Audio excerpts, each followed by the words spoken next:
Helenira, tudo bem? Tudo bom, Mauro? Estou tomando café aqui no aeroporto. Bom dia, Bebel. Bom dia, Helenira. Podia ser um dia melhor, né, Mauro?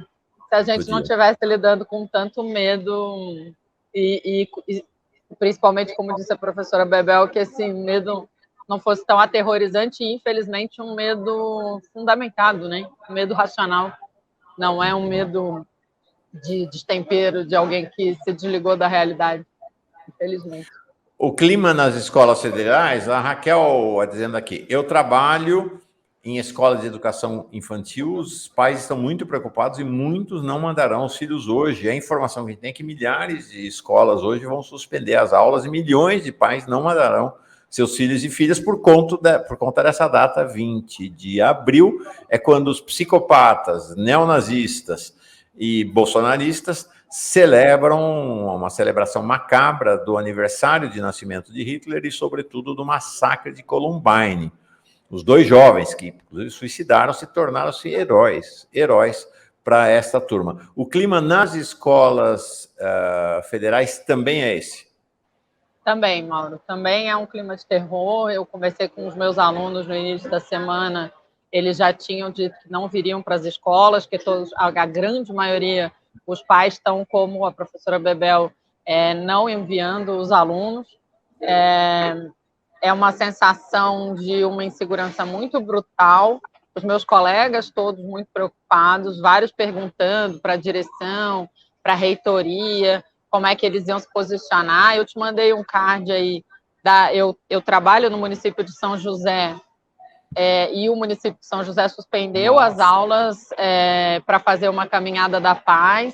Então, a gente tem alguns chamados de organizações de paz também, para que esse seja um dia de mobilização pela paz nas escolas, mas eu acho que no Brasil inteiro a gente vai ter um número bastante reduzido de estudantes em sala, com trabalhadores da educação muito preocupados. A gente, né?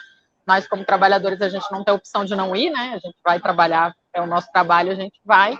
Mas eu tenho realmente a notícia que chega de vários colegas em todos os lugares, é uma notícia de medo, de muito questionamento sobre a posição, as orientações. Eu cheguei a tentar buscar orientações, inclusive com o Ministério da Justiça, mas pelo menos até onde eu tive acesso, não teve uma orientação geral, assim, né, de como agir. A gente viu que o Ministério está agindo, prendeu mais de 200 pessoas já que são associadas a essas ameaças, mas do ponto de vista de dar uma orientação, nem o Ministério da Educação, nem o Ministério da Justiça, pelo menos até onde eu tive acesso, chegou a mandar alguma coisa mais geral, assim, né? O que eu acho ruim, né? Você lembra que desde que aconteceu, isso é o do município de São José, ali de Santa Catarina, desde que aconteceu, eu estou dizendo que a gente precisa que o país precisa parar em algum momento, de uma maneira organizada para a gente reconhecer e defender as escolas. Infelizmente, as lideranças em geral, no Ministério, nas secretarias, o Conselho Nacional de Educação, e mesmo as entidades sindicais, eu não vi tomarem essa decisão ainda, né? Eu acho que a gente precisa fazer uma mobilização nacional de defesa das escolas e das pessoas que trabalham e estudam nelas. Sim. Tem um perfil aqui, usuário aleatório, dizendo que a gente está maluco, que não é isso, que está tudo normal. Querido, milhões de pais não estão mandando seus filhos e filhas para as escolas. Milhares de escolas suspenderam as aulas. Que bolha é essa? A bolha é o país. É o país. Professora Bebel, eu sei que vou te liberar, ainda quero tratar de um outro assunto, além desse, da questão das escolas, mas uma preocupação, uma questão, a indagação que orientação a POSP dá para seus professores e professoras? Eu tenho dificuldade de ser empático em relação ao professor e professora, cheguei a dar conferências, nunca dei aula, mas eu fico pensando assim, como é que uma professora que dá aulas para estudantes de 15, 14, 13 anos, olha para esses estudantes e fica com uma ponta de pensar assim, será que algum deles está armado? Será que vai ter um ataque aqui hoje? Né? Esse clima que eu imagino que deve estar realmente muito pesado. E aí, qual a orientação da POSP para professoras, sobretudo, e professores? Bom, pelo menos eu espero que até o dia de hoje já deva ter chegado, né? A gente quer lançar uma campanha, né, pela cultura da paz nas escolas. Eu acho que a gente já fez isso no passado, quando começou a violência nas escolas, e foi em 95, quando morreu a professora Bia, e ali, né, a gente começou, fizemos uma forte campanha de violência nas escolas, começamos a fazer sistematicamente pesquisas e mais pesquisas sobre violências nas escolas, e o que nós estamos trabalhando, né, com os profissionais da educação é um pouco disso. A gente quer trabalhar junto com a sociedade, não tem uma coisa. Tem uma coisa que eu concordei com a última fala do presidente Lula, foi: a violência nós não vamos conseguir contê-la de uma vez. Nós vamos ter que ter uma unidade nacional.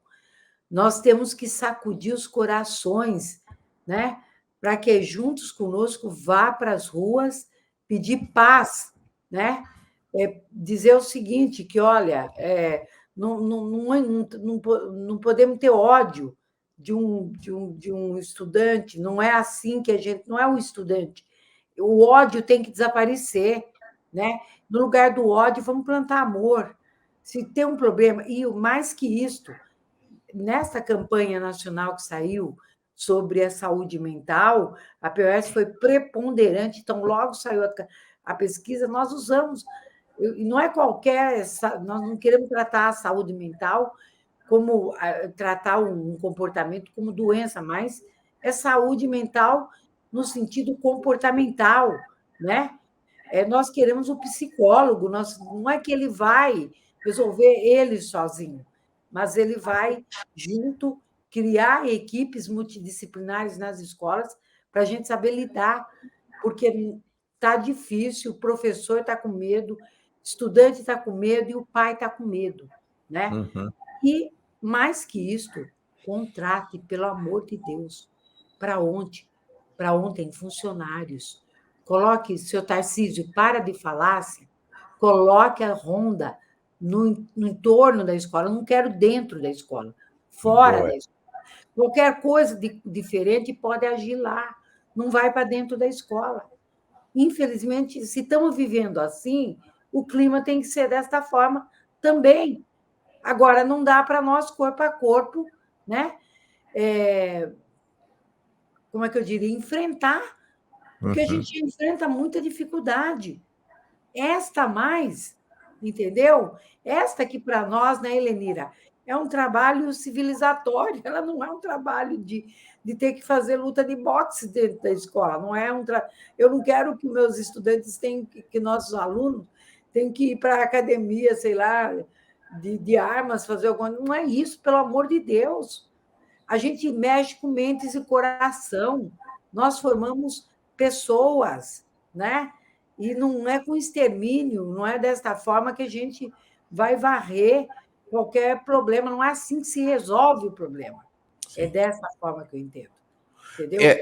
É o movimento que a POSP deve estar lançando, já deve estar chegando às faixas, armas, livros sim, armas não, né? Para que a gente trabalhe o desarmamento, né? Sob toda forma, de toda forma. Antes de te liberar, professora Bebel, eu queria colocar um assunto que não tem a ver com este tema agora, mas que eu sei que está agitando aí São Paulo, que é a questão do 1º de maio. Houve uma surpresa, né? Dias atrás, revelou-se que as centrais sindicais convidaram o Tarcísio, governador de São Paulo, para o 1º de maio do Anhangabaú. E quando eu estou falando das centrais sindicais, gente, não estou falando só lá da força sindical do Paulinho, não. A CUT também. Né? E a diretoria da POSP se manifestou frontalmente contra essa decisão de convidar o governador de São Paulo, está aí, né? O governador, nós sabemos quem é o Tarcísio, né? Para o 1º de maio. Qual é a posição da POSP e a sua posição em relação a esse assunto? É que o Tarcísio nunca chamou uma mesa de negociação com ninguém. 1º de maio é dia do trabalhador. Não se mostrou afável, né? Por exemplo, é o primeiro que primeiro governador que já está assumindo que vai mexer com as verbas da educação, vai reduzir 5% das verbas da educação, né? Então, não tem muito, não tem muito a ver com a pauta nossa. Então, nós não somos obrigados a concordar com ele pode até ir, mas eu não sou obrigada a concordar que o fato das centrais se unificarem, a PUESP também tem que aplaudir porque está correto. Não está, na nossa opinião, eu acredito que é um dia do trabalhador, é um dia que nós temos que falar conosco, né? É um dia de reflexão da nossa luta, e eu acredito que o governador ele está falhando e vai mandar uma outra reforma administrativa na Assembleia Legislativa de tal maneira, tá, que vai acabar ainda tirando mais direitos. Então, de que governador nós estamos falando? Não é qualquer governador. Eu não o coloco, claro, numa onda fascista, nada disso, mas é um governador que está contra a classe trabalhadora. É dessa forma que a POS está entendendo. Não, a situação em São Paulo, Helenira, é a seguinte: o Tarcísio vai para cima contra todos os direitos de professores, professoras, dos trabalhadores. Está falando em privatização da Sabesp, quando em nenhum país do mundo se fala em privatização de serviço de água e esgoto. Tem uma secretária da mulher que diz que feminismo é igual a genocídio e que está espalhando, eu soube ontem, ela está espalhando cartazes no metrô de São Paulo contra o direito ao aborto. É um negócio assim, é a guerra cultural total. Agora, centrais sindicais convidar esse sujeito para o 1º de maio é espantoso mesmo, né, Elenira? Para nós foi lamentável. Mas foram algumas. Você sabe que eu estou na direção nacional da Intersindical Central da Classe Trabalhadora e a gente já se manifestou, inclusive, publicamente contra o convite, porque não faz sentido. É verdade. Eu fiquei sabendo que a Intersindical foi contra, foi a única, na verdade, né? Então, assim, a gente pode... Eu vou te contar um caso, Mauro. Há muitos anos atrás, eu estava indo para um ato que era contra um esquema de corrupção que estava acontecendo lá em Florianópolis e encontrei dois vereadores, e ela é da esquerda e ele da direita, e eles estavam indo juntos. E aí, para o ato público, né? E eu olhei para ela e falei, olha, articulação dentro da Câmara, a gente faz com a direita, até porque na Câmara de Florianópolis, infelizmente, a direita sempre foi maioria absoluta, porque senão não passaria nada. Agora, trazer o inimigo para o nosso lugar, para o nosso campo de batalha, não se faz. Então, assim, a gente... eu falei para ela, e se ele pegar o microfone, vai tomar uma vaia. É isso, entendeu? O Tarcísio, se ele pegar o microfone na mão, ele vai tomar uma vaia, e tem que tomar a maior vaia, porque ele tem que entender que ele está trabalhando conscientemente a favor de quem explora e contra quem é explorado, a favor de quem oprime e contra quem é oprimido. Então, ele não tem lugar na nossa luta. A menos que ele mude radicalmente, ele tem que mudar 180 graus a posição dele para poder deixar de ser nosso inimigo. Quem se colocou na posição de inimigo da classe trabalhadora foi o Tarcísio. Não fomos nós que colocamos ele nesse lugar. Então, não cabe, sabe? Não cabe. O lugar do 1º de maio, você sabe que eu tenho um carinho particular sobre isso, porque o grupo político que eu faço parte no Sinasef, no sindicato, se chama Unidade Sindical 1º de Maio, porque foi fundado num 1º de maio, no 1º de maio que o Lula estava preso em Curitiba, inclusive eu saí correndo do Congresso para pegar um avião e ir para Curitiba no dia que fundamos o grupo, mas principalmente porque 1º de maio é uma data muito cara para a classe trabalhadora brasileira, especialmente para as mulheres da classe trabalhadora brasileira e mundial, porque o 1º de maio ele tem relação com principalmente uma greve das russas que preparou e que foi o início da insurreição que resultou na Revolução Russa. Então, a gente não pode brincar com datas tão caras para a nossa história, colocando um inimigo da classe no palco e oferecendo a ele o direito de se promover sendo um inimigo nosso. É isso aí. A professora Bebel, a Adriana Barreto Pirelli, lá de Genebra, dizendo assim, a Helenira está mais bonita hoje. Eu quero dizer para vocês o seguinte, Helenira e professora Bebel, realmente vocês duas são muito bonitas. Eu também pego uma carona aí. Só tem gente bonita aqui, primeiro. Desde o apresentador, as convidadas e convidados, só vem gente bonita. Bebel, você também é uma beleza rara. E uma beleza da sua presença e da sua trajetória, né? Realmente, né, deputada estadual em São Paulo, presidenta da POSP há tanto tempo. Vou te liberar, porque sei que seu dia hoje vai ser um dia de atender professoras e professores, diretores, diretoras, servidores, servidoras e também alunos e alunas num dia tão tenso para a educação brasileira. Muito obrigado, viu? Parabéns. Eu agradeço, Mauro, Helenira, que satisfação. Espero que a sua corrente esteja conosco na chapa da unidade, na POSP, né? E quero agradecer também todos e todas que nos assistiram e nos viram e dizer que meu mandato está à disposição, a POSP está à disposição e que é uma honra, né? Muito grande estar no programa. Cedo, não tem problema. Se puser de noitão, nós estamos lá, né? Tem que ter voz para poder falar, viu, Mauro? Você é uma exímia simpatia e, por que não dizer, um belo homem, né?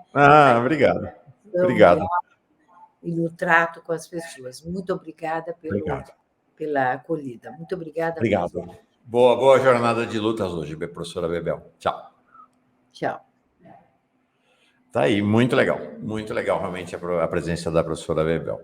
Pois bem, agora, Helenira, fica aí que nós vamos continuar com a conversa. Esse tema das escolas hoje, né? Hoje é assim, GSI, 8 de janeiro, escola e arcabouço, realmente tem que ter muita atenção, tem que ser multitarefa e muita atenção nesse país, muitos temas de relevo. Eu vou embarcar para conversar com a gente agora o Renato Judes, também professor, né, e pesquisador lá na PUC do Rio Grande do Sul, e ele é alguém que segue no mesmo caminho, da mesma turma da saudosa Adriana Dias, que morreu há pouquinho tempo atrás, né, é um caçador de nazista e caçador de extremista direita. Ele acompanha par e passo as redes e os grupos de neonazistas e bolsonaristas país adentro. Deixa eu chamar ele aqui. Renato Judes, como é que você está? Bom dia.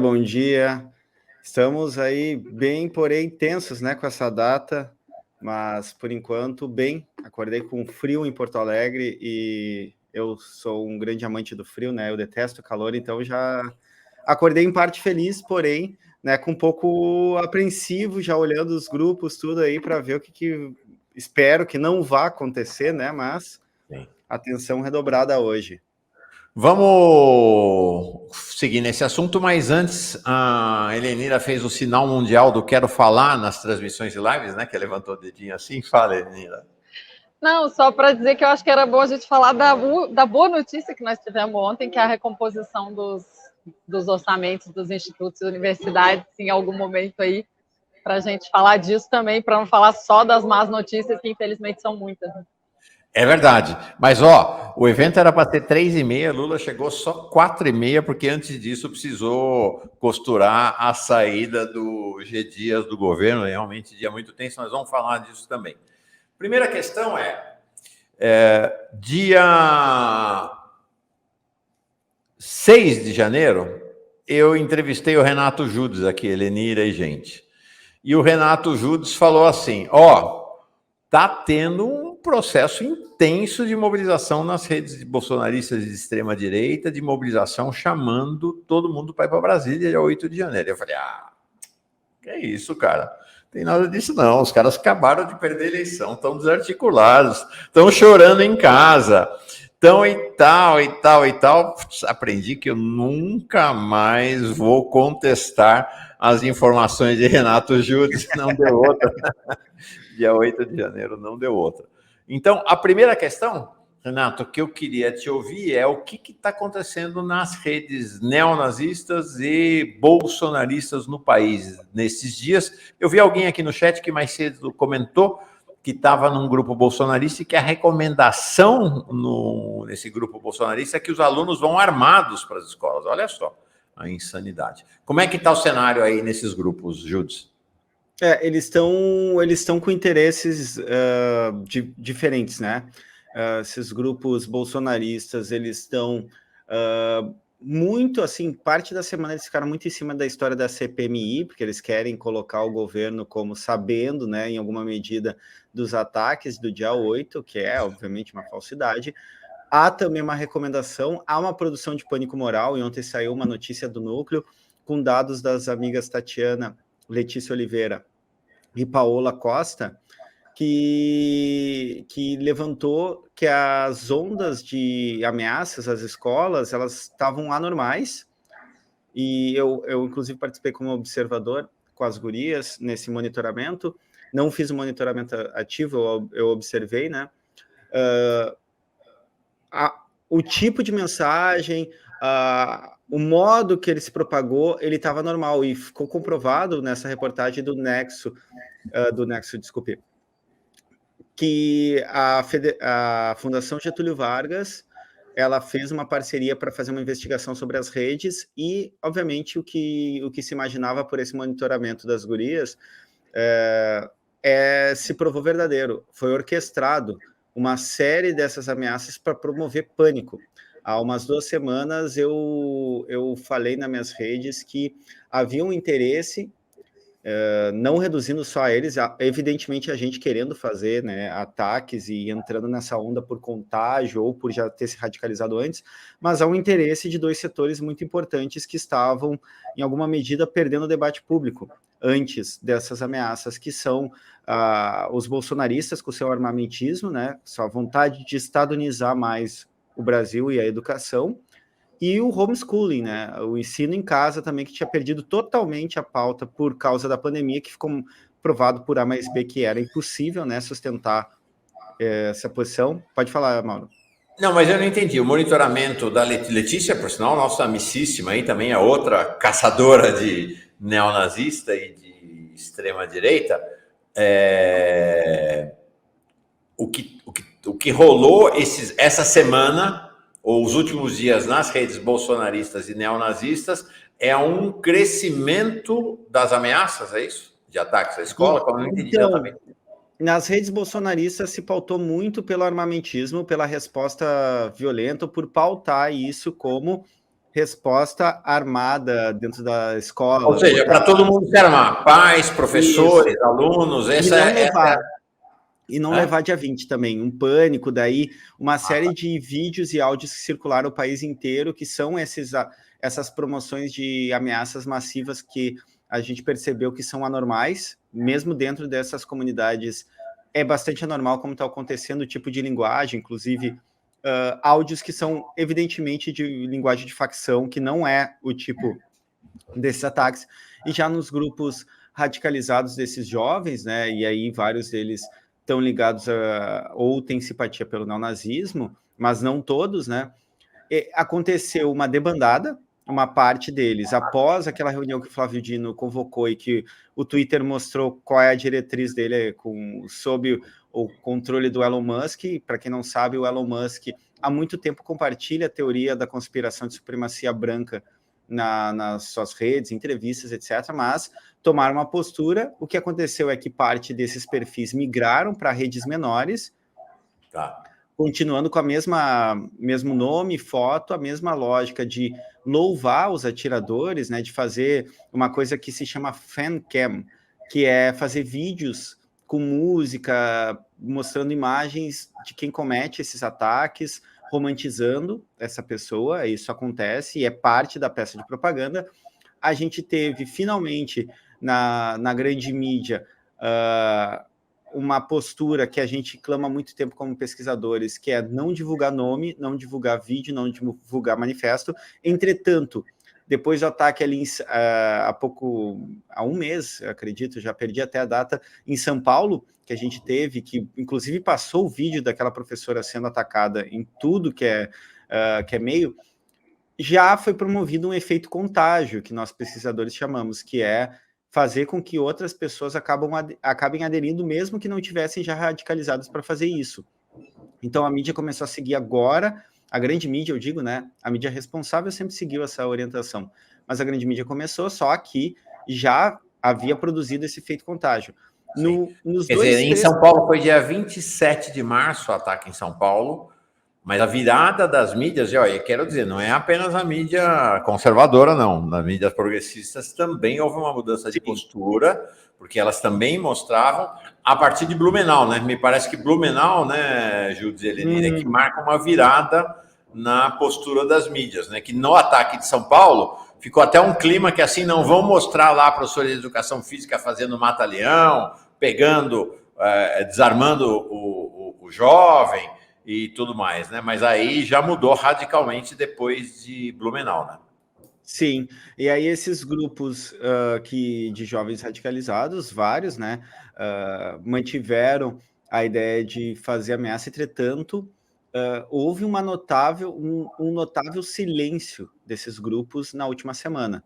Houve um pico de ameaça logo após o ataque de Blumenau, né? Os 2, 3 primeiros dias foi no país inteiro, e aí começou a diminuir, e agora, nos últimos dias, há ameaças, mas elas estão muito mais esparsas, estão muito mais próximas do que a lógica desse pessoal de fazer. Não é uma coisa massiva, nunca foi algo massivo e generalizado.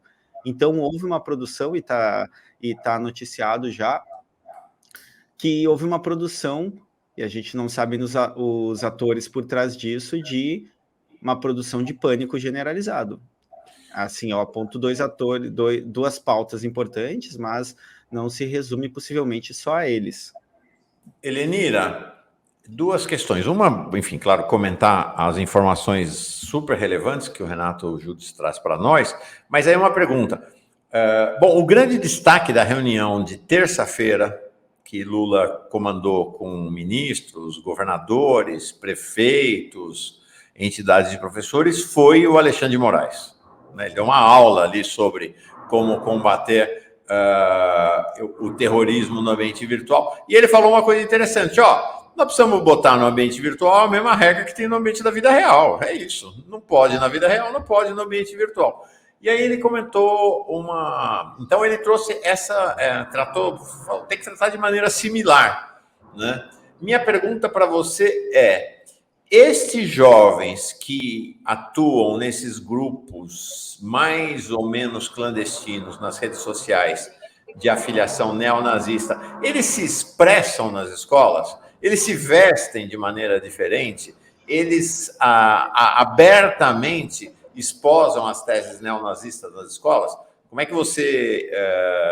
que notícias você tem sobre isso já, nessa qualidade de você ser uma auscultadora do que rola nas escolas federais do Brasil inteiro?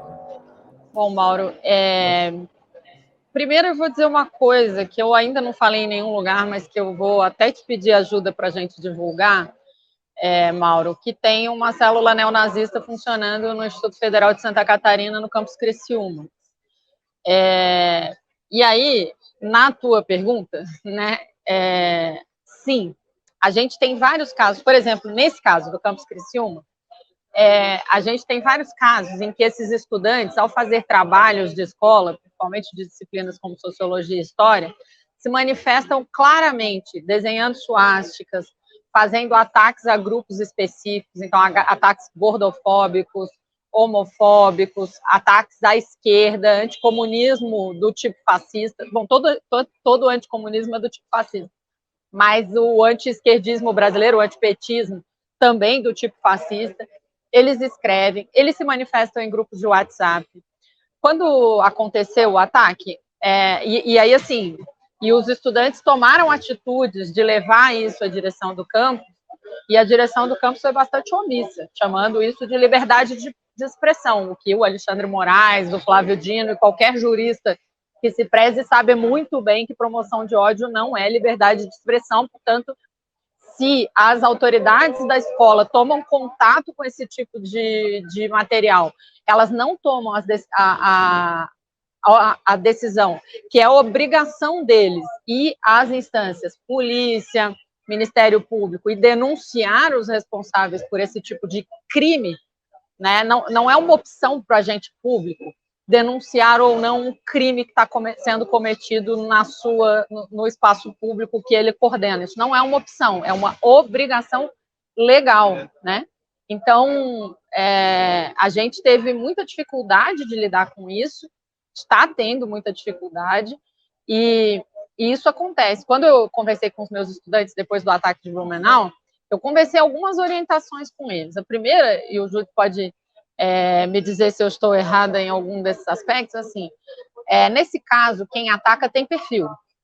É diferente, por exemplo, de violência sexual contra meninas e mulheres, que não tem perfil, né? O atacante pode ser qualquer homem, a única coisa, o traço comum é ser homem.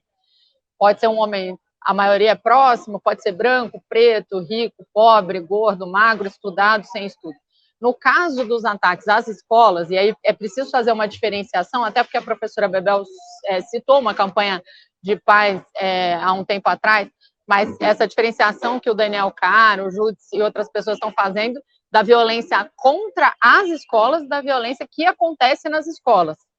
São coisas diferentes. Tem violência acontecendo na escola, a escola é um espaço social onde tem ser humano, tem.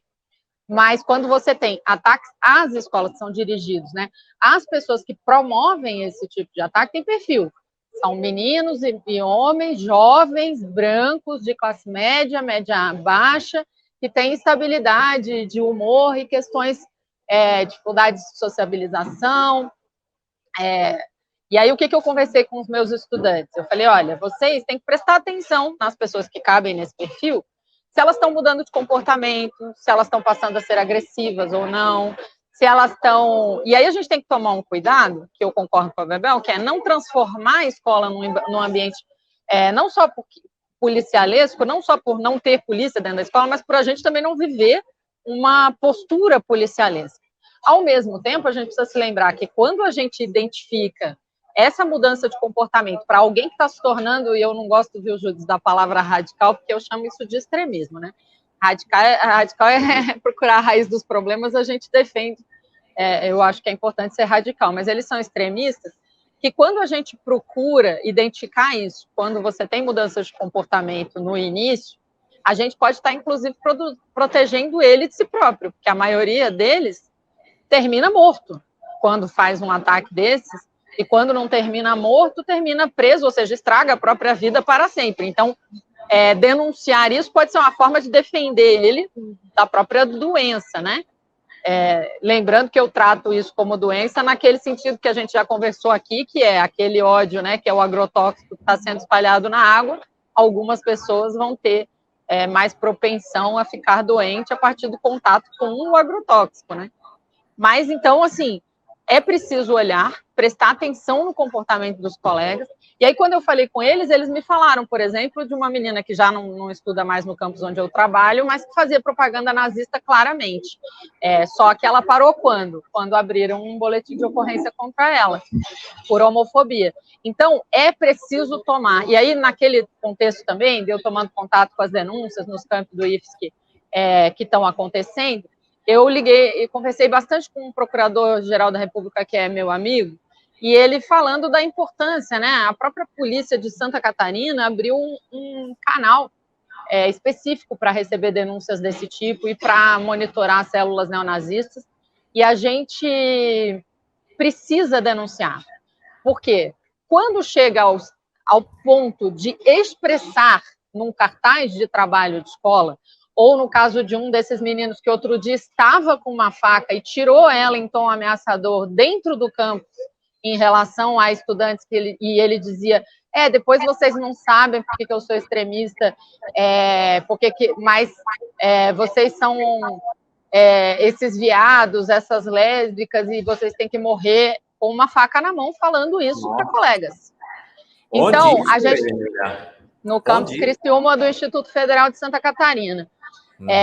Então, isso aconteceu e tem acontecido, E a gente não pode tratar isso com normalidade. E eu tenho outra coisa que eu tenho dito muito para as pessoas é o seguinte: na situação em que estamos, sem gerar pânico, a gente tem que tratar cada ameaça como verdadeira. A gente não pode achar que nenhuma delas é uma brincadeira ou é uma coisa de juventude. É como ideação suicida. Ao contrário do que as pessoas pensam, normalmente quem se suicida, ela avisa várias vezes antes, muitas vezes, que tem intenção de. E existia uma cultura que dizia, quem quer mesmo se matar não vai avisar. Não, não é verdade. Quem quer se matar, avise. E quem faz ameaças, avisa muitas vezes de várias formas. Então, a gente tem que tratar cada ameaça que surgir, pode ser um recado escrito numa parede de banheiro, um cartaz escrito, uma fala, um meme, uma figurinha de WhatsApp. Tudo isso tem que ser tratado com toda a seriedade. Por quê? Porque você tem que desautorizar socialmente a postura dessas pessoas, né? Então, e só tem um jeito de fazer isso, né? E aí a gente tem tido muita dificuldade de lidar com isso, porque claro que eu não quero, e a Bebel falou, e é verdade, você mesmo falou disso. É lógico que é terrível eu pensar como professora que a partir desse momento eu vou para a sala de aula pensando se tem alguém naquela sala que está nesse nível de extremismo, se está nesse nível de fundamentalismo e nesse nível de associação a grupos que podem chegar nesse ponto. Mas, infelizmente, a gente vai ter que fazer, né? Porque até que a gente tenha uma outra cultura social, a gente tem que identificar essas pessoas, até, como eu disse, para protegê-los de si próprios, porque quando eles são contaminados por essa doença e chegam ao ponto de cometer esse tipo de ato, eles, em geral, estão falando da própria morte também, não só da morte das outras pessoas. Sim. Uma questão... Deixa eu ver se eu estou aqui na... Estou ligado. Uma questão, Renato, que a Helenira traz, que o Alexandre de Moraes tinha trazido, é esta conexão, né? Teve um tempo na internet em que a gente falava de dois mundos, né? O mundo do virtual e o mundo do real, falava-se antes, né? O do presencial. Acabou, né? Não tem isso, né? É o mesmo mundo, né? E a forma de organização social é mais ou menos parecida também no ambiente presencial e no ambiente virtual, ou não, Júlio? Sim, sim. Eu só queria falar sobre só duas coisas que a Helenira falou que eu acho que vale a pena pontuar. Primeiro, que a gente chama de radicalização à direita, e não só radicalização, pelo ponto que a Helenira falou. Se radicalizar é ir à raiz. Entretanto, esses jovens são radicalizados à extrema-direita. Os dois conectores, e aí a professora Helenira coloca muito bem, são conectores que ter um tipo, jovem branco. Jovem branco que normalmente... Porque como é que é essa captura? Pode acontecer ou pelo masculinismo, por essa teoria que coloca os homens como superiores determinados geneticamente, tendo os inferiores, os betas, essas coisas de red pill que a gente está vendo cada vez mais, é a porta de entrada para esse mundo do masculinismo. Então a misoginia é central para entender, aliada ou vindo por esse outro lugar, que é o supremacismo branco. E aí a gente tem um problema muito importante, que eu já tratei em vídeo meu, que para quem não sabe eu faço conteúdos para a internet para tentar explicar, né, acessar, as pessoas poderem ter acesso às ideias que estão por trás, que é o niilismo. Esses jovens, eles normalmente que cometem ataque, eles têm dois pontos. O niilismo, que é a falta de horizonte de sentido existencial. Então, eles estão isolados, eles acham que, bom, se eu sou um homem beta, entre aspas, sou que não vou ter sucesso sexualmente, que eu não consigo socializar, eu vou, daí entra a segunda ideia, que é uma teoria filosófica, que era bem obscura e passou a ser o centro de vários grupos neonazistas e masculinistas que cometem ataques, que é o aceleracionismo. Essa sociedade não tem mais jeito, eu vou acelerar o colapso dela. Então esse sujeito não está se importando se ele vai ser preso. Eles, inclusive, vangloriam e querem ser, como eles chamam na linguagem deles, suicidados pela polícia. Ou seja, serem mortos em ação, porque aí eles chegam numa lógica, e essa lógica está profundamente arraigada há milênios no Ocidente, que é ser mártir. Mártir, dentro da noção religiosa, é tu te elevar espiritualmente por um ato último de doação da sua própria vida por uma causa.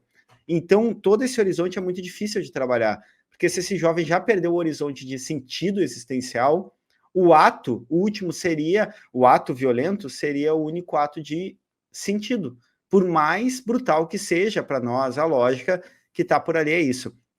Então, esses jovens que são radicalizados, eles estão, primeiro, a gente tem essa mescla, essa justa posição entre mundo virtual e mundo real, entre aspas, que para as nossas gerações fazia sentido, para as gerações contemporâneas não faz mais sentido. Para quem nasceu nos anos 2000 para frente, as coisas estão mescladas.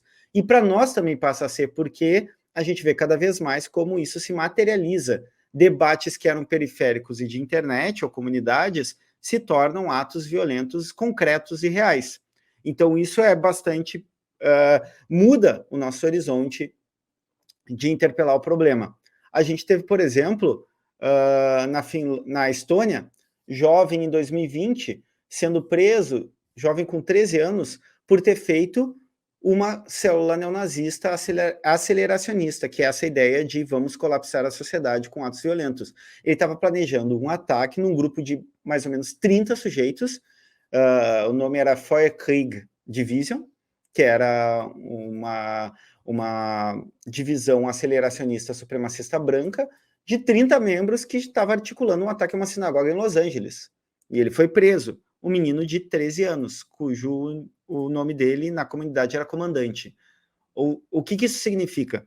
Que a gente tem uma radicalização cada vez mais jovem, inclusive o Engwin, que é o criador de um dos fóruns neonazistas mais importantes do mundo, que é o Stormfront, ele dizia que eles estavam cada vez mirando em jovens de 11, 10, 9 anos, jovens brancos.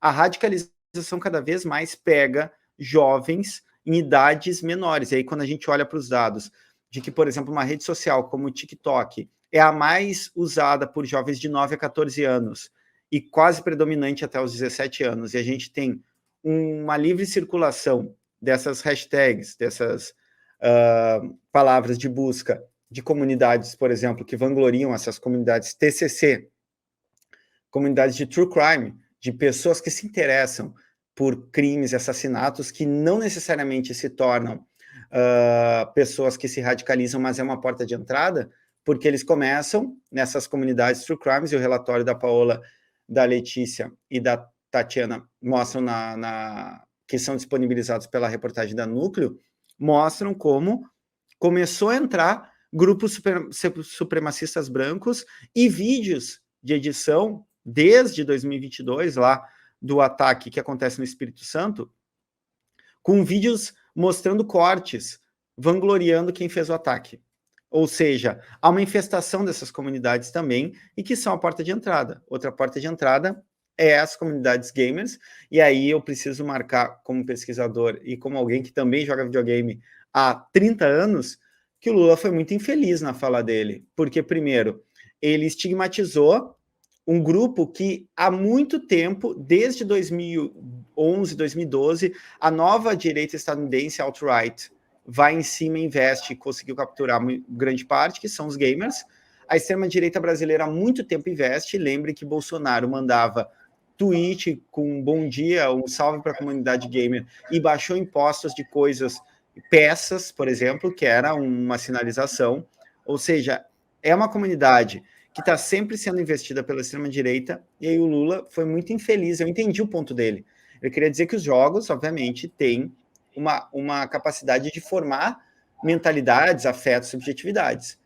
Mas ele falou muito mal, porque ele acabou estigmatizando a comunidade. O que aconteceu? No mesmo momento, essas comunidades gamers voltaram a vangloriar o Bolsonaro, voltaram a atacar o Lula. E quando a gente pensa no momento dramático, que é esse público que vai ser investido pelos supremacistas brancos, pelos masculinistas para cometer ataque, a gente tem uma dificuldade a mais criada pelo governo, embora reconheça que há, sim, um interesse genuíno desse governo de trabalhar a questão, não só com o relatório que o professor Daniel Cara capitaneou, inclusive com várias dessas minhas amigas pesquisadoras que eu estou aqui citando, a Letícia, a Paola, a Tatiana, há um interesse genuíno. Flávio Dino também falou sobre fazer, né, ações governamentais, estudos, etc., mas isso não pegou bem. E isso, inclusive, criou um dificultador a mais nesse debate. Mauro, por favor. O que não pegou bem? Não entendi. A fala do Lula sobre... sobre essa questão. Foi muito ruim, aquela fala, muito ruim. Foi bem uma fala infeliz. Que mostrou o desconhecimento dele, né? Foi muito ruim, porque mostrou que não conhece, né?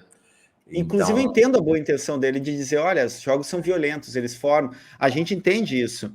Só que criou a fala ficou tão solta que parece que ele está falando que quem joga isso se torna alguém que ataca, o que não é verdade.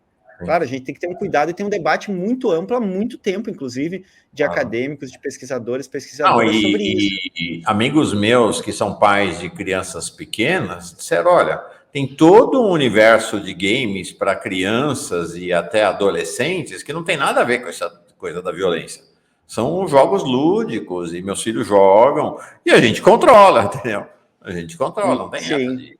Né? Bom, eu queria falar sobre uma questão política, mas se eu entendi bem o que você está dizendo, é que grupos supremacistas brancos no Brasil vangloriam há muito tempo nas redes os atacantes das escolas, é isso? Eles não só vangloriam, eles capturam, e não só os supremacistas brancos vangloriam. Só que por que eles investem nesses ataques às escolas? E eu não estou falando aqui só do Brasil, Estados Unidos acontece há muito tempo isso. Eles radicalizam esses jovens brancos sob essa ideia de a sociedade está colapsando, nós, homens brancos, estamos sendo atacados, então seja um mártir, vá lá e cometa esses atentados, acelere o colapso.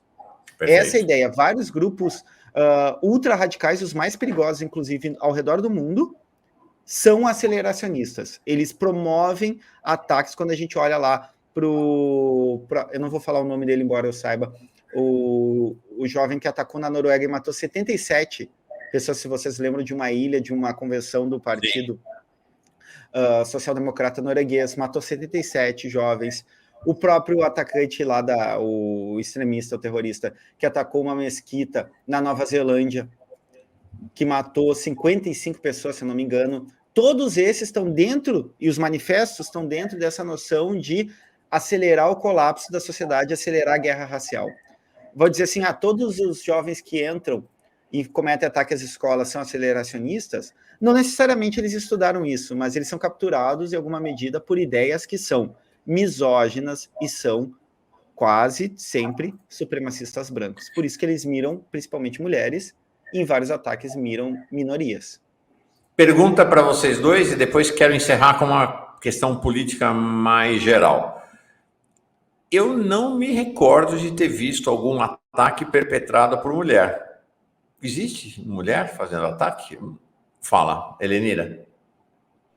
Então, o ataque de Nashville, que aconteceu na mesma semana do ataque em São Paulo, foi perpetrado por uma mulher de 28 anos. Sim, é verdade. Foi um grande escândalo, inclusive, né? Porque mas é residual, assim, se você pegar, talvez o Júdice tenha estatísticas mais precisas, mas até onde eu sei é residual, é 1 em 1000, assim, é muito pequeno o número de mulheres que se envolvem nisso. E aí, Mauro, eu queria falar sobre isso que o Júdice falou. É um erro absolutamente crasso e inaceitável que o governo está cometendo no equacionamento desse problema é não envolver o Ministério da Mulher e o Ministério da Promoção de Igualdade Racial no debate sobre o ataque às escolas. Eu postei, né, eu tuitei ontem, olhando aquela mesa de homens brancos velhos, de novo, olha só, né? A mesa que discutiu a questão da escola era uma mesa que, tirando a Anísia e a Rosa Weber, só tinha homem branco velho.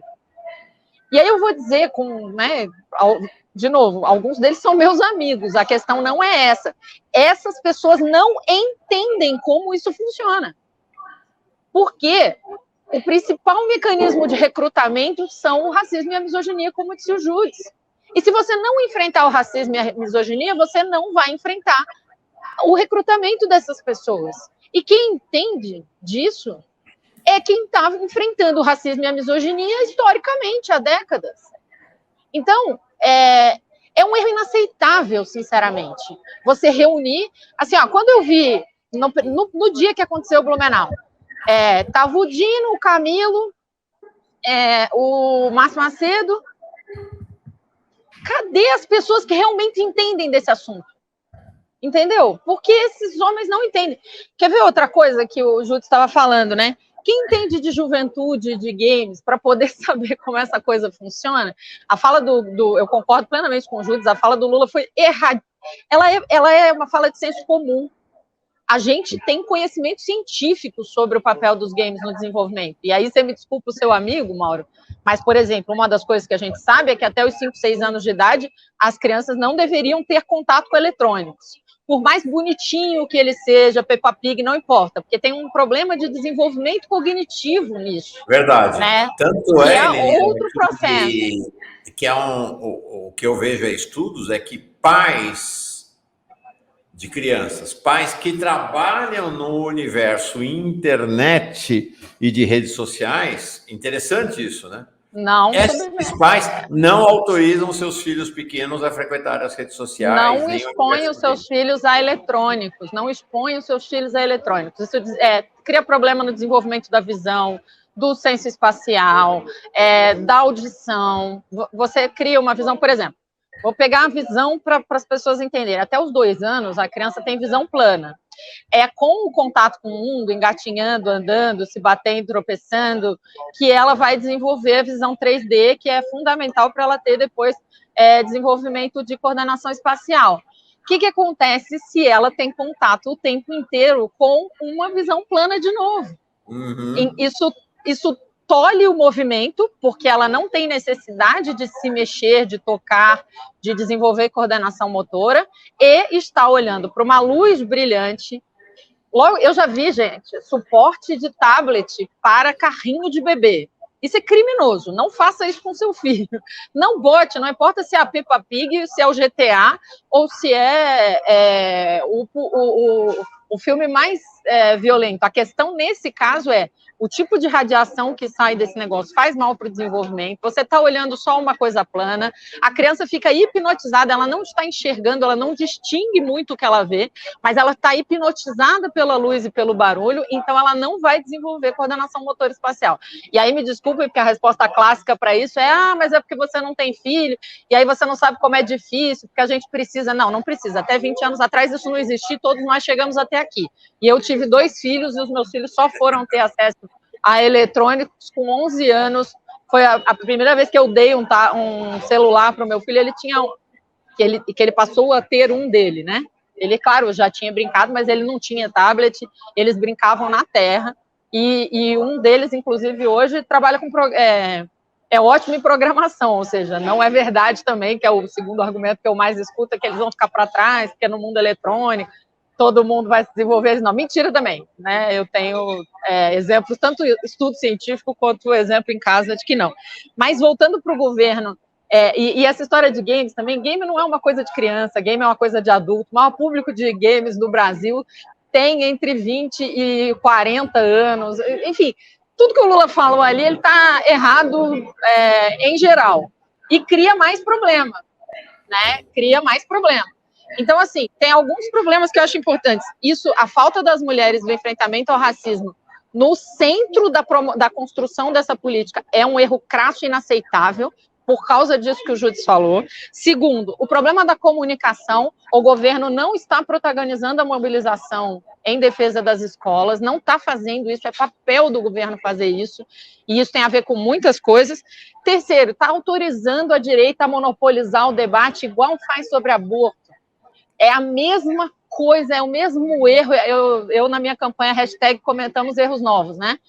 É o mesmo erro, deixa só a direita falando nisso, eles falam sozinhos, falam só as alternativas deles, que são anti-alternativas, porque eu acho muito engraçado, por exemplo, quando falam, vamos levar os meninos armados para se proteger, vamos treinar os meninos em karatê e kung fu para se defender. Alguém se deu conta que você vai treinar junto o possível atacante, porque ele também está ali?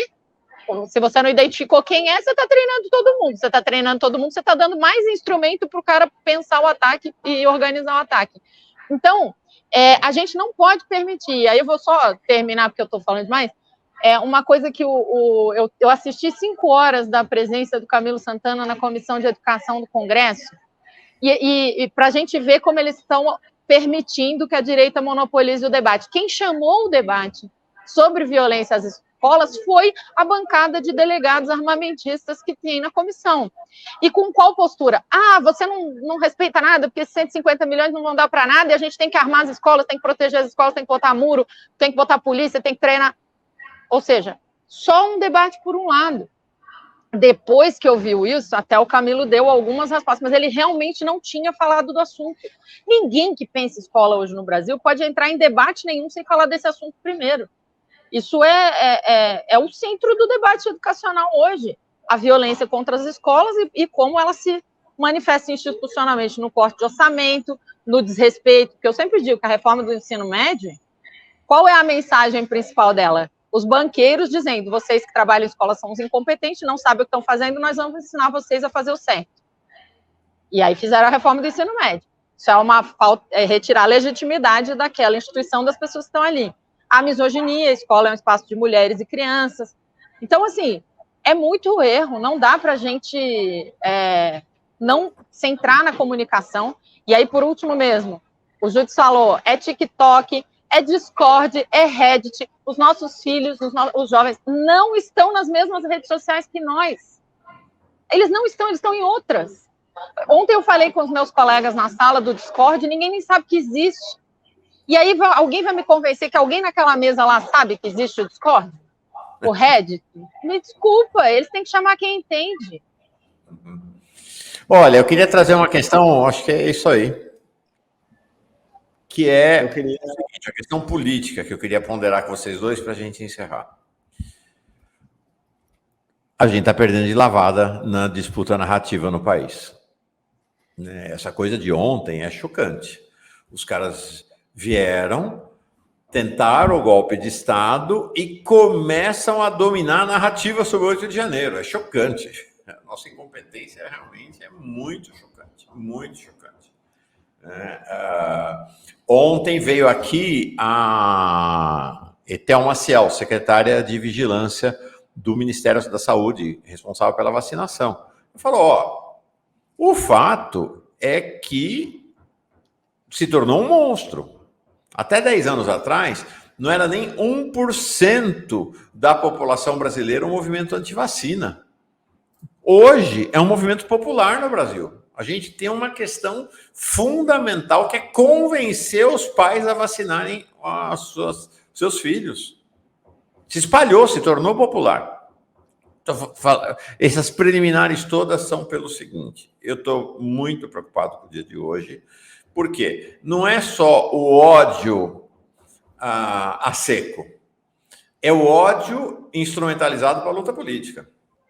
Então, o meu temor é que se hoje, estou batendo na parede aqui, na parede não, na mesa, na madeira, estou aqui com as minhas energias todas concentradas, porque não haja nenhum ataque.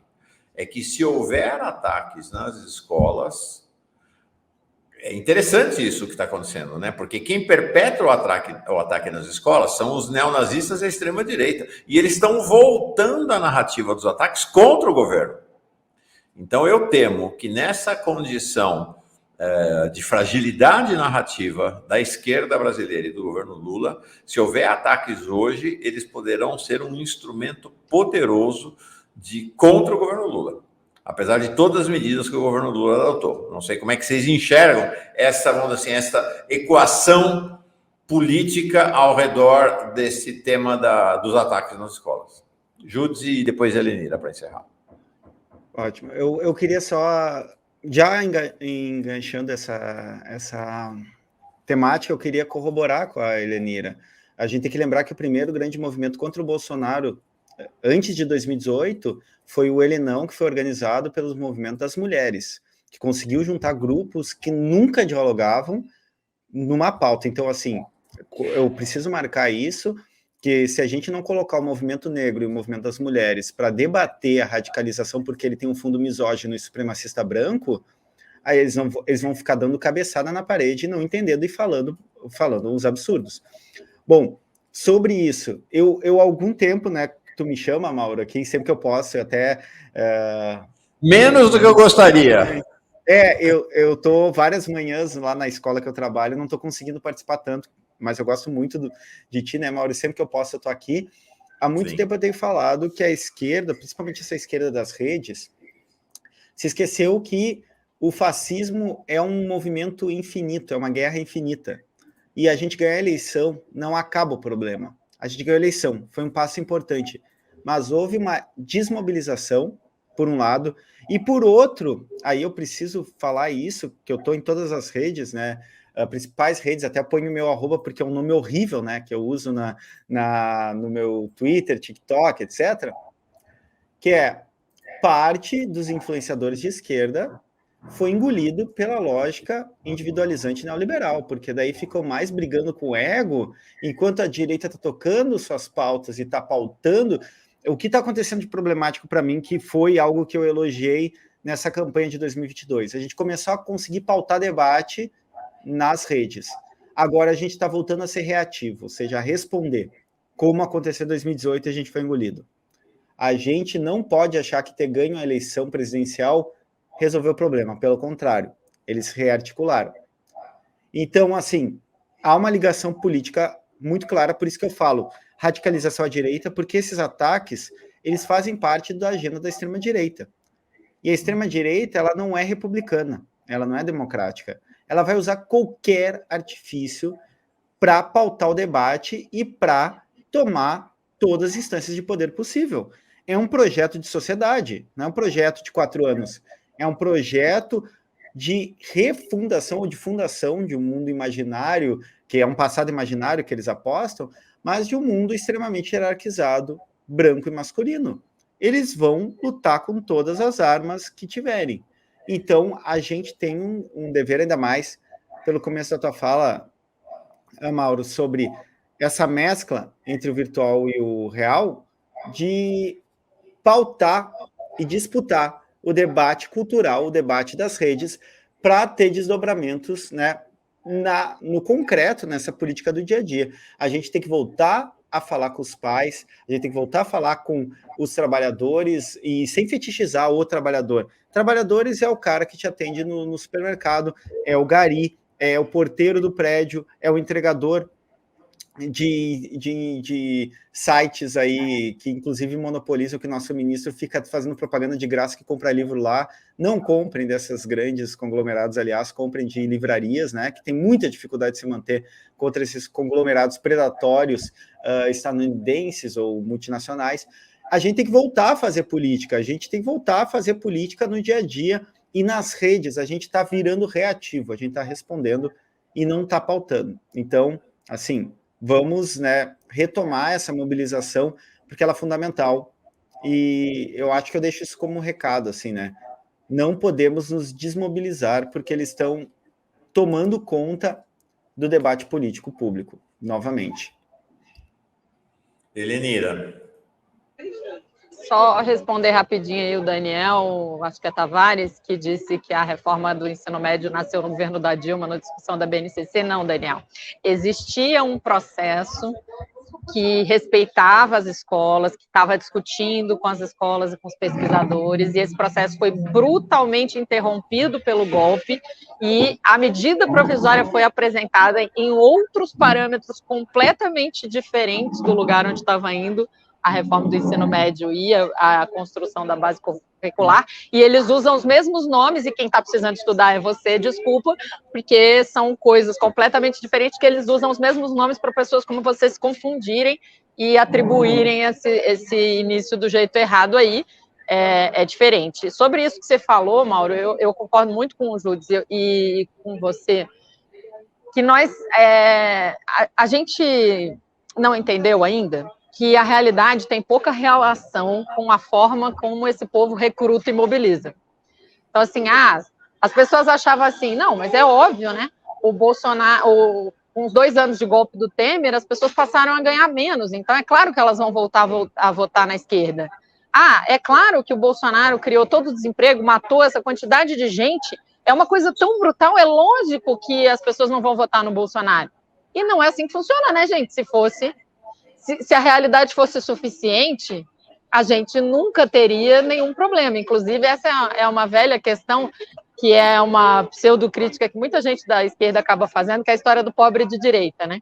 Se não existisse pobre de direita, não resistia capitalismo, né, gente? A gente já tinha acabado com ele há tempos. O velho Marx falou sobre a história do fetiche há 1000 anos. A necessidade de você criar mediações entre o que a pessoa pensa e a realidade objetiva para poder fetichizar ela e você não ter contato com a realidade objetiva, você criar um monte de mentiras.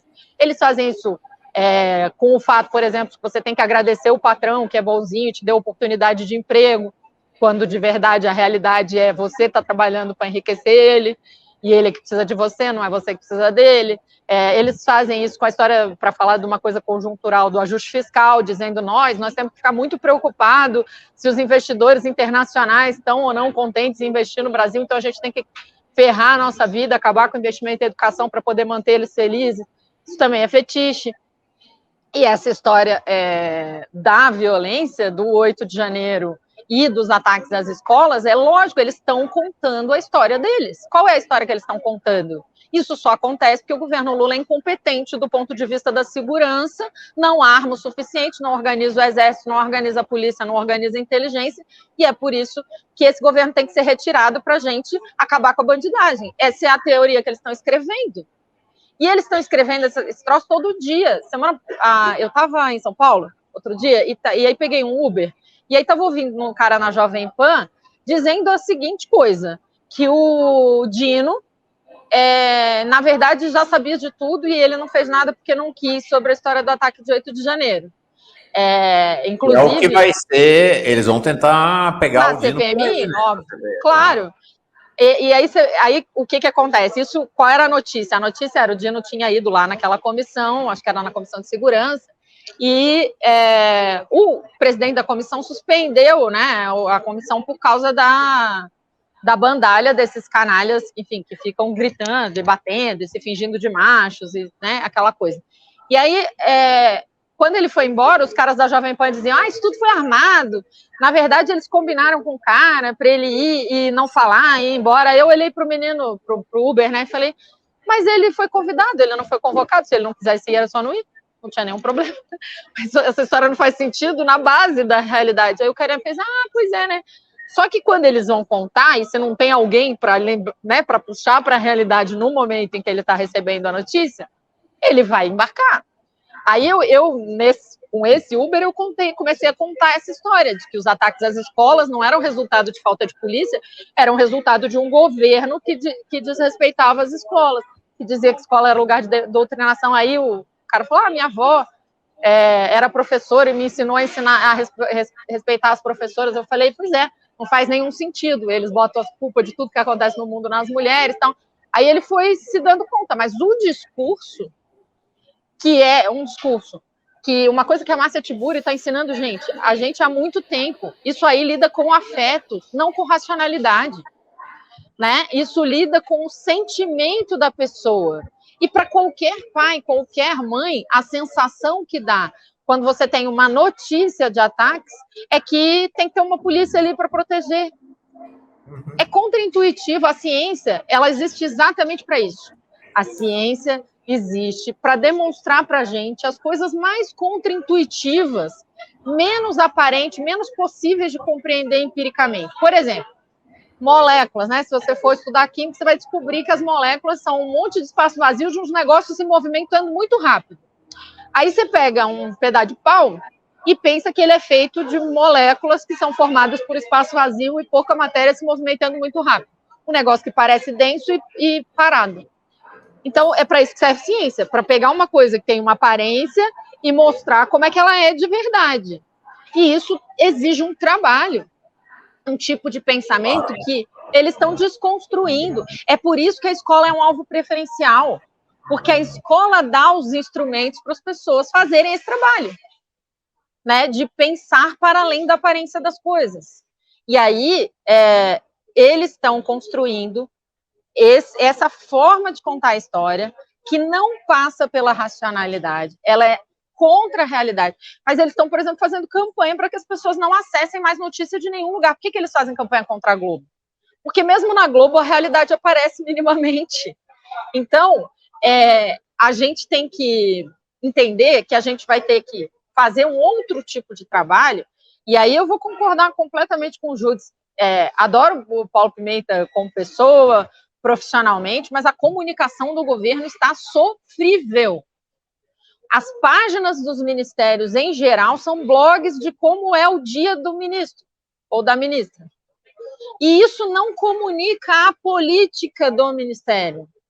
Porque para fazer isso, você tem que ter uma intencionalidade. Não adianta ficar botando foto, eu fiz reunião com não sei quem, reunião com não sei quem. Ainda tem uns, tipo o Camilo e o Márcio Macedo, que passam o dia inteiro fazendo reunião com gente dos seus estados. Eu recebi o vereador da cidade de Xeramobim. Cara, isso vai comunicar o quê? Você acha que essa juventude que está sendo recrutada, porque está desesperada por emprego, porque não tem perspectiva de vida, porque não tem sentido, que vai para dentro do TikTok, do Discord, tentar manifestar essas angústias, recebe como resposta o supremacismo branco e culpa e misoginia.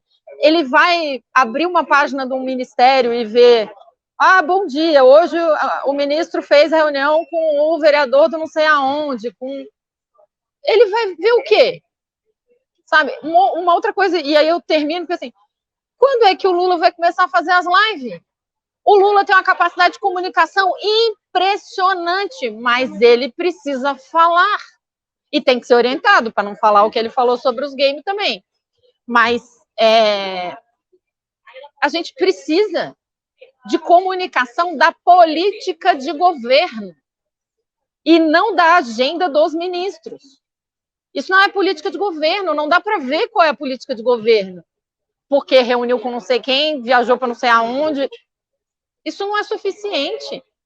A gente precisa de uma comunicação, e aí ela precisa ir para esses lugares, pensando com fundamento científico, que se tem uma coisa que a extrema-direita é científica, eles são científicos, nós somos empíricos. É na comunicação. Nós temos atuado empiricamente. Eu vou dar, e aí eu termino mesmo, porque eu estou falando demais. Eu dou sempre o exemplo que existe assim, pensa que você pensa em ar-condicionado. Aí existe o engenheiro que projetou o ar-condicionado. Ele conhece o ar-condicionado do avesso. Ele sabe todos os mecanismos de funcionamento. Existe o técnico que instala ar-condicionado e que faz manutenção de ar-condicionado. Ele sabe ali daquela armadinha. E existe nós, que somos aquelas criaturas que não lemos o manual e ficamos apertando todos os botões até conseguir mais ou menos o que a gente quer, sem saber direito o que estamos fazendo. 99% da esquerda, nas redes sociais, é esse povo apertando todos os botões sem ter a menor ideia do que está fazendo. Os nossos especialistas, em geral, a maioria são os técnicos de manutenção. E engenheiro mesmo, a gente não tem quase nenhum. Só que assim, nós estamos falando do quinto maior país do mundo. A gente não pode fazer a comunicação de governo, depois de tudo o que aconteceu, sendo com o melhor cara entre nós, sendo o técnico de manutenção. A gente pode sentar com o Felipe Neto, com o Júdice, com um monte de gente que realmente entende desse troço e fazer do jeito direito, gente. Que é um jeito que realmente comunique. Porque sério, eu tô muito agoniado, porque sim, isso está sendo, não é que vai ser. Por que quem menos devia querer a CPMI é quem mais quer e quem mais devia... Inclusive foi... as primeiras ideias de CPMI sobre o 8 de janeiro vieram da esquerda, porque parecia meio óbvio. Aí teve alguém que se deu conta, não, peraí, isso aí vai criar um palco para eles ficarem impedindo a gente discutir o que importa. E essa lógica que a gente trouxe, não vamos entrar no debate de aborto, não vamos entrar no debate de violência da escola, vamos discutir emprego, não funciona, porque não é isso que está mobilizando o afeto diretamente.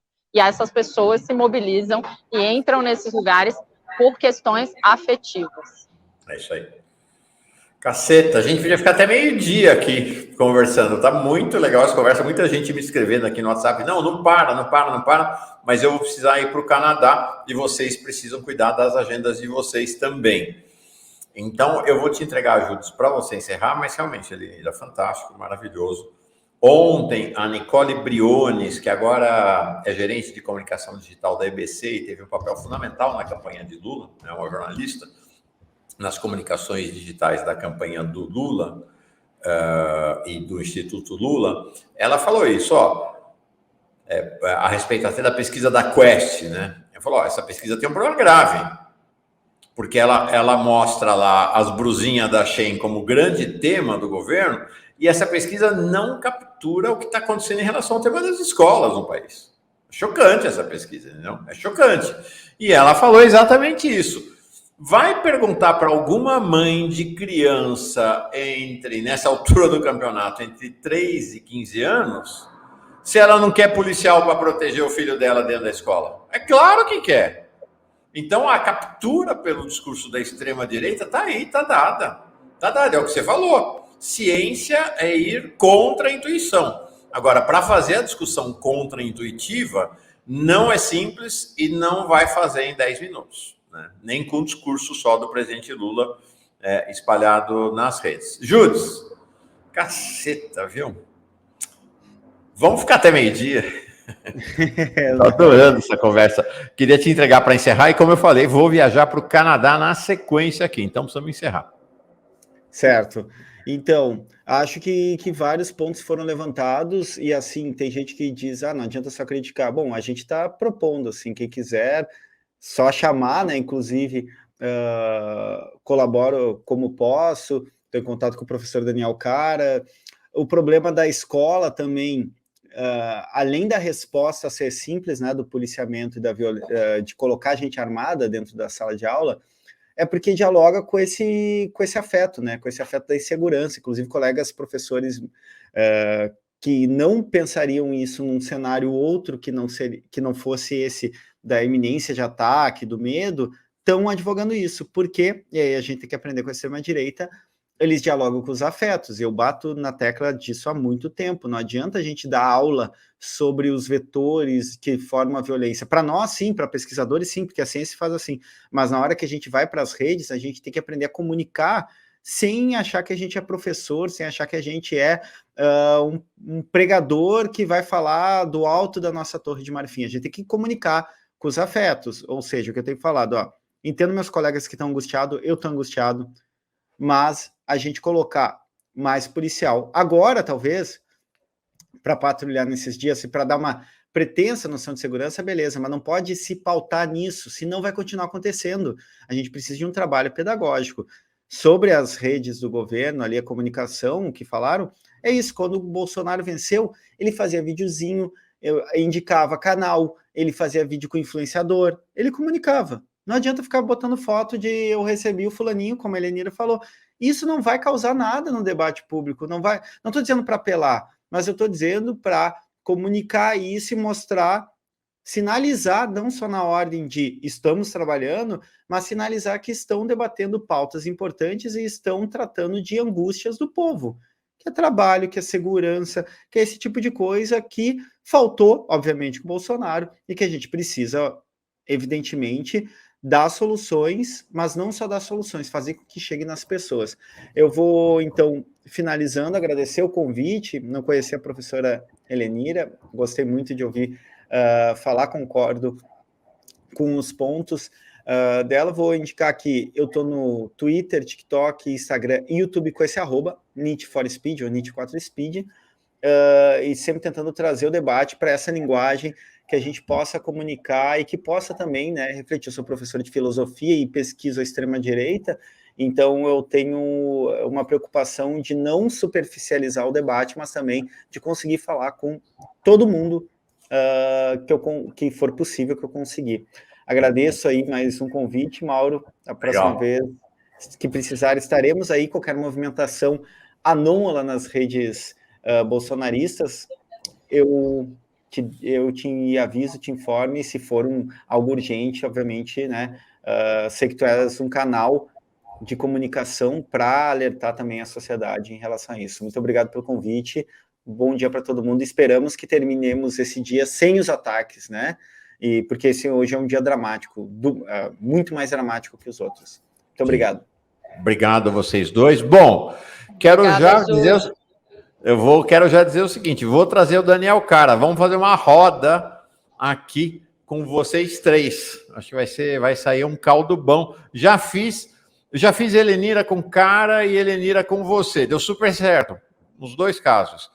Agora vamos botar a Helenina com cara e Judes. Acho que vai ser uma super boa conversa, realmente muito instigante. Muita gente lançando a candidatura da Helenira e do Judes para cuidar da comunicação do governo. Já meto o cara nisso também. E aí vocês me contratam para só dar palpite. Obrigado, viu, gente? Obrigado, Helenira. Boa caminhada. Você está em qual aeroporto do planeta? Eu estou no aeroporto Juscelino Kubitschek, em Brasília. Estou indo fazer uma reunião muito importante com a ministra Esther Dweck e o ministro Marinho sobre a regulamentação da negociação coletiva dos servidores públicos do Brasil todo, com as centrais sindicais. E prazer também conversar com você, Judes. Eu já andava seguindo você por aí, mas foi bom conversar. Beijo, Mauro. Até a próxima. Tchau. Prazer, Até a próxima. Helenira e Judes, poderosos e atuantes. Valeu. Até a próxima vez. Eu sigo aqui agora com uma pessoa direto do Canadá. Vamos embora.